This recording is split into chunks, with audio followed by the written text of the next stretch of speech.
اور آخرت میں بھی۔ فلا تعجبک اموالهم ولا اولادهم۔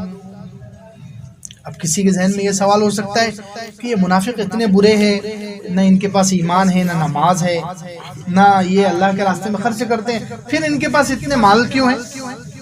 اتنی مال، اتنی اولاد، اتنا بڑا مال ہے، اتنے سارے ان کے بڑے بڑے کاروبار ہے، یہ سب کیوں ہے؟ بہت سارے لوگوں کا ذہن ہوتا ہے یہ پیسہ زیادہ ہے، اس کا مطلب خوش قسمت ہے، اللہ تعالیٰ خوش ہے، اس لیے اللہ تعالیٰ دے رہا ہے اس کو چھپر پانے۔ تو پیسہ کوئی انسان کے مقبول ہونے کی علامت نہیں ہے، اللہ تعالیٰ اس کا جواب کرے۔ اب کوئی یہ سمجھے کہ یہ منافق ہے، اللہ تعالیٰ ان کی اتنی برائی کر رہے ہیں، اوپر سے ان کی بری بری عادتیں بیان کر رہے ہیں، پھر ان کے پاس اتنا پیسہ کیوں ہے؟ اللہ تعالیٰ بول رہے ہیں فلا تعجبک اموالهم ولا اولادهم، ان کا مال اور اولاد آپ کو تعجب میں نہ ڈالے، ان کے مال اور اولاد کو دیکھ کر تعجب مت کرو، یہ مت سمجھو کہ یہ مقبول ہے، اللہ تعالیٰ ان سے خوش ہے کہ ان کے پاس اتنا پیسہ آ رہا ہے۔ بعض لوگوں کو اللہ تعالیٰ مال کیوں دیتا ہے؟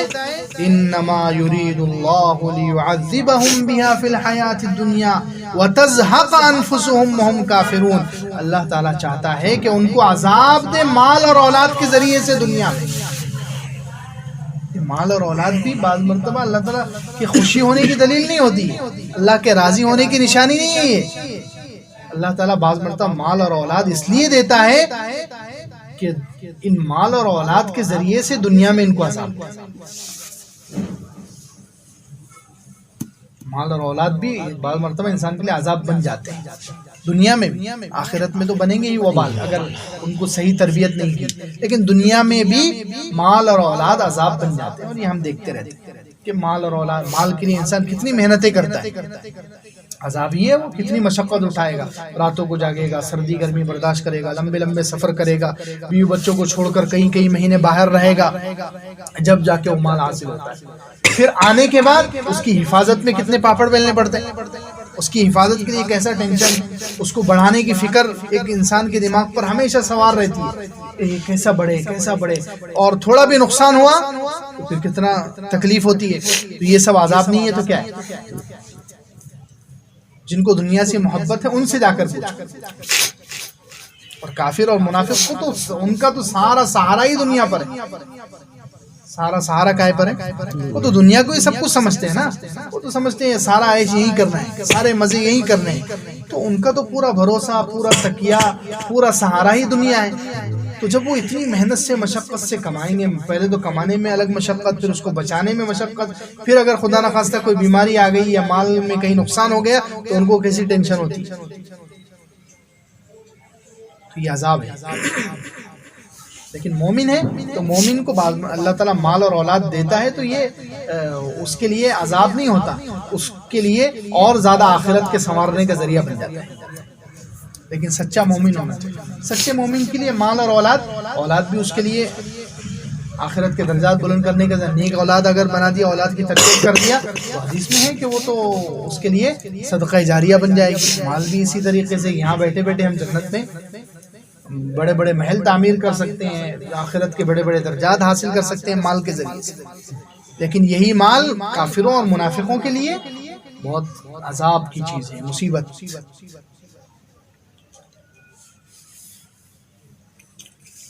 لیکن یہ غزوہ تبوک کے ضمن میں یہ سب آیتیں آ رہی تو مسلمانوں کو بھی اس پر تنبیہ کہ دنیا کی طرف زیادہ توجہ نہیں کرنی چاہیے۔ دنیا کیا ہے؟ فانی ہے، ختم ہونے والی چیز ہے۔ دنیا کی طرف مسلمانوں کو اتنا توجہ نہیں دینا چاہیے، دنیا کے پیچھے اتنی دوڑ نہیں لگانی چاہیے، دنیا کو مقصد بنا کر نہیں جینا چاہیے، بس ضرورت بنا کر۔ کیا بنا کر؟ ضرورت پوری ہو رہی ہے بس ٹھیک، گزر بسر ہو رہا ہے بس ٹھیک، بہت زیادہ جمع کرنے کی فکر، بہت زیادہ دنیا میں آگے بڑھنا ہے، زیادہ سے زیادہ پیسے جمع کرنا ہے، یہ سوچ بہت خطرناک ہے، یہ انسان کو ایمان سے، دین سے، اعمال سے محروم کرے۔ اس میں عبرت یہ جو دنیا کو مقصد بنا کر جینا، یہ منافقوں کی اور کافروں کی نشانی ہے۔ اس کی نشانی ہے پیسہ مقصد بن جائے، پیسہ اور دنیا کو مقصد بنا کر جینا، کہ زیادہ سے زیادہ پیسہ، زیادہ سے زیادہ عیش اور اسباب اور دنیا کی چیزیں حاصل ہو جائیں، پوری محنت اور پورا اسی کو مقصد بنا کر جی رہے ہیں۔ صبح اٹھنے سے لے کر شام میں سونے تک بس یہی فکر ہے کیسے مال بڑھ جائے، اور آج 5 وقت کی نمازیں نہیں ہوئی اس کی کوئی فکر نہیں ہے، آج ہم نے کوئی دین کا عمل نہیں کیا، اس کی کوئی فکر نہیں ہے، آج کوئی آخرت کی تیاری نہیں کی، اس کی کوئی فکر نہیں ہے، تو پھر یہ بہت خطرے کی چیز ہے۔ اگر کوئی مسلمان ہو کر ایسی زندگی گزار رہا ہے کہ صبح اٹھا نماز چھوڑ دیا فجر کی، اور وہ نماز کی فکر نہیں ہے، صبح اٹھتے ہی وہ کاروبار کی فکر کر رہا ہے، پیسہ بڑھانے کی فکر کر رہا ہے، اور شام میں سوتے وقت بھی یہ نہیں سوچ رہا ہے کہ میری 4 نمازیں یا 5 نمازیں پوری قضا ہو گئی، اس کو کوئی فکر نہیں ہے، اور وہ پیسوں کی فکر لے کر سو رہا ہے، تو یہ بہت خطرے کی بات ہے۔ دنیا کو مقصد بنا کر کیا فائدہ ہے دنیا کا؟ دنیا کس کے کام آئی ہے؟ جو ہمارے کام آئی۔ دنیا نے کتنے لوگوں کا بھی، وہ ایک بہت بڑی فیشن ڈیزائنر تھی، وہ اس کا کینسر کی حالت میں انتقال ہو گیا، بہت مالدار تھی، تو اس نے انتقال سے پہلے اس نے ایک تحریر لکھی۔ دنیا دیکھو کسی کے بھی کام نہیں آتی، رہ کر بھی انسان جو ہے بعض مرتبہ جمع کر کے رکھتا ہے، لیکن جب اس سے فائدہ اٹھانے کا وقت آتا ہے، جب اس کا جسم ساتھ نہیں دیتا، اللہ تعالیٰ اس کو بیماریوں میں مبتلا کر دیتا ہے۔ کوئی 50 سال 60 سال، آج کل ہم مسلمانوں میں بھی یہ بہت وبا ہے کہ وہ جا رہے ہیں بس کمانے کے لیے جا رہے ہیں، کوئی دوسرے صوبے میں جا رہے ہیں، دوسرے ملکوں میں جا رہے ہیں، بیوی بچوں سے دور، ساری تکلیفیں برداشت کر رہے ہیں، اور آنے کے بعد جب بوڑھاپے میں جب واپس آئیں گے تو پھر یہ دنیا سے فائدہ اٹھانے کے قابل بھی نہیں رہیں گے، جسم خراب ہو گیا، آپ کچھ کھا بھی نہیں سکتے، کچھ پی بھی نہیں سکتے۔ اب وہ سارا اتنی محنت سے جمع کیا وہ اولاد کے لیے چھوڑ کر جا رہے ہیں، اور اولاد کیا کرے گا؟ عیاشی کرے گی، اور یعنی دنیا بھی ہاتھ سے گئی، آخرت بھی، دنیا بھی گئی، کیونکہ آپ باہر تھے تو اپن دنیا میں کمانے میں تھے، تو یہاں بچے جو ہے بگڑ گئے، بچوں کی صحیح تربیت نہیں ہو سکی، تو اب یہاں آنے کے بعد آدمی خود بوڑھا ہے، دنیا سے فائدہ نہیں اٹھا سکتا، تو فائدہ کون اٹھا رہا ہے؟ اولاد اٹھا رہی ہے، اور اولاد کی صحیح تربیت نہیں ہے تو وہ ظاہر سی بات ہے وہ قائم ہے، کیا فائدہ اٹھا رہی ہے؟ وہ عیش کر رہی ہے، گناہ کر رہی ہے اس مال سے۔ تو وہ باپ نے جو ہے اپنی پوری زندگی دنیا بھی لگا دیا اور آخرت بھی اپنی وبال لے کر جا رہا ہے یہاں سے، اولاد کی صحیح تربیت نہیں کی، اب یہ جتنا مال ہے وہ اولاد سارا گناہوں میں لگائے گی، اور پورا وبال باپ کو، کیا فائدہ ہے؟ خیر وہ عورت جو ہے اس کا انتقال ہو رہا تھا، تو اس نے جو انتقال سے پہلے لکھا کہ میرے پاس کتنا پیسہ ہے، وہ لکھ رہی ہے، دیکھو میرے پاس بہت بڑے بڑے، اس کے پاس خود کے ہوائی جہاز ہیں، میرے پاس جیٹ طیارے ہیں، میں جہاں کہیں بھی گھومنا چاہوں تو گھوم سکتی ہوں، لیکن آج میرے اندر اتنی طاقت نہیں ہے کہ میں یہ دواخانے کے صحن میں 2 آدمیوں کے بغیر جا سکتا۔ میرے پاس 7 عورتیں لڑکیاں تھی جو میرے بال سجاتی تھی، لیکن آج میرے سر پر بال ہی نہیں، ایسا وقت آ گیا۔ میرے پاس اتنے کروڑوں روپے ہے کہ میں دنیا کی کسی بھی ملک کی 5 اسٹار ہوٹل سے کوئی بھی چیز منگا کر کھا سکتی ہوں، پیسے ہیں، لیکن کیا فائدہ؟ اب میں کھانا ہی نہیں چل رہا، مجھے بس ڈاکٹر کی 2 گولیاں اور نمکین پانی پینا پڑ رہا ہے، اس پر میری زندگی گزر رہی ہے۔ اللہ، کتنی عبرت کی بات۔ وہ کیا کہہ رہی ہے؟ میرے پاس کروڑوں کا بیلنس ہے لیکن کھا نہیں سکتی، ڈاکٹروں نے منع کر دیا، بس ڈاکٹر کی 2 گولی کھانا ہے اور نمک کا پانی پینا ہے۔ میرے پاس بہت بڑا محل ہے، بہت بڑا گھر ہے میرا، لیکن آج میں صرف دواخانے کے ایک پلنگ تک محدود ہوں، میری زندگی بس دواخانے کے ایک پلنگ پر گزر رہی، میرا محل ویران پڑا ہے۔ میرے پاس ایک سے ایک کپڑے، ایک سے ایک ڈیزائن والے کپڑے موجود ہیں، لیکن آج میں دواخانے میں دواخانے کی چادر پہننے پر مجبور ہوں۔ یہ ہے دنیا۔ دنیا سے کس کا بھلا ہو؟ تو دنیا تو ایسی فانی چیز ہے، آنکھوں کے سامنے نظر آ جاتا ہے کہ انسان جو ہے ہوتے ہوئے کچھ فائدہ نہیں اٹھا سکتا، یہ ساتھ چھوڑنے والی چیز ہے۔ یہاں دنیا میں ہمیں آنکھوں سے نظر آ جاتا ہے کہ ہم اس سے فائدہ نہیں اٹھا سکتے، اتنا ہی اٹھا سکتے ہیں جتنا اللہ تعالیٰ چاہے۔ اس لیے سیدھا سیدھا دنیا میں ضرورتیں پوری کرے اور آخرت کی تیاری کرے۔ دنیا میں ضرورت پوری کریں، عیش نہیں، عیش آخرت میں کریں۔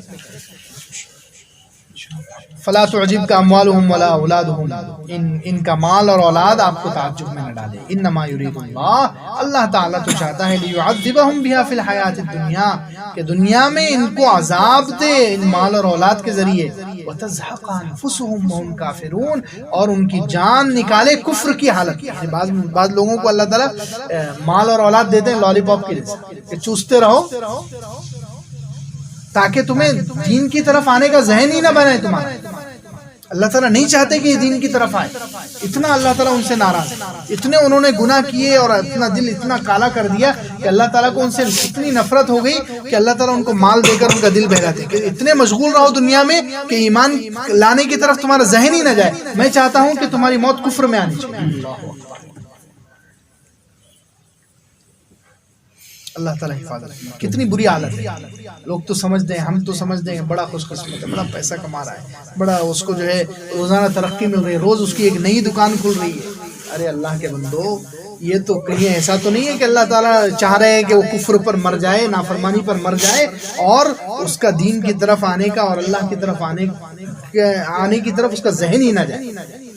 بعض لوگوں کو اللہ تعالیٰ دنیا اس لیے دے کہ تو دنیا میں مشغول ہو، لے یہ پیسہ لے، اس کے حساب کتاب میں اور یہ پیسہ کمانے میں اور جمع کرنے میں اتنا مشغول ہو جا کہ تیرا آخرت کی طرف ذہن ہی نہ جائے، تیرا میری طرف ذہن ہی نہ آئے، میں نہیں چاہتا کہ تو میری طرف، تو اتنا برا ہے۔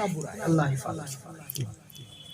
تو فرمایا انما یرید اللہ لیعذبہم بہا فی الحیات الدنیا، اللہ تعالیٰ تو چاہتا ہے کہ ان کو عذاب دے اس کے ذریعے سے دنیا کی زندگی میں، وتزہق انفسہم، اور ان کی روح نکالے، اور نکالے وہ بھی تزہق کا لفظ ہے، کاٹ کاٹ کر بہت تکلیف کے ساتھ ان کی روح نکلے، وہم کافرون، اور وہ کفر کی حالت میں۔ اللہ تعالیٰ بعض لوگوں کو مال اس لیے دیتا ہے تو مال میں مشغول ہو جائے، بس وہ نہ آئے اس طرف، آخرت کی طرف، دین کی طرف۔ تو جن لوگوں کو موقع مل رہا ہے وہ خوش قسمت ہے، جن کو تفسیر میں آنے کا اور مسجد میں جانے کا اور نمازیں پڑھنے کا اور اعمال کرنے کا موقع مل رہا ہے۔ یہ نہ سمجھیں کہ اللہ تعالیٰ ہمیں دنیا ہی نہیں دے رہا، ہم چھوٹی چھوٹی باتوں پر اللہ تعالیٰ سے ناراض ہوتے ہیں۔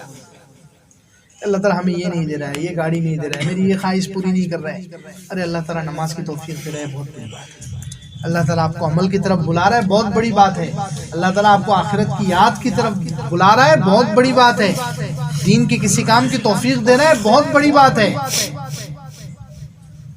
بعض لوگوں کو اللہ تعالیٰ آنے ہی نہیں دیتا اس طرح، اس اچھے راستے پر ان کا چہرہ اللہ تعالیٰ دیکھنا پسند نہیں کرتے، اتنے برے ہو جاتے ہیں۔ اللہ تعالیٰ حفاظت۔